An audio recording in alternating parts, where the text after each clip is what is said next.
जय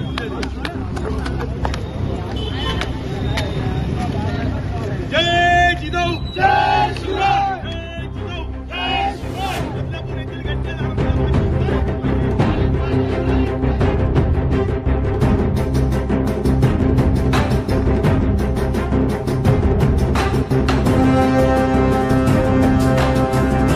नाशिकच्या वतीने डॉक्टर बाबासाहेब आंबेडकर स्मारक CBS येथे बदलापूर येथे झालेल्या घटनेच्या निषेधार्थ, त्याचप्रमाणे पश्चिम बंगाल येथे झालेल्या डॉक्टर भगिनीवर झालेले अन्याय व अत्याचार व बलात्कार व मणिपूर येथे माता भगिनीची काढलेली नग्नभिंड या सर्व घटनेचा तीव्र निषेध म्हणून निदर्शने व आंदोलन करण्यात आले. ज्या प्रसंगी केंद्रीय गृहमंत्री अमित शहा, महाराष्ट्राचे गृहमंत्री देवेंद्र फडणवीस, उपमुख्यमंत्री अजित पवार यांचे पोस्टर झळकावून निषेध व्यक्त करण्यात आला.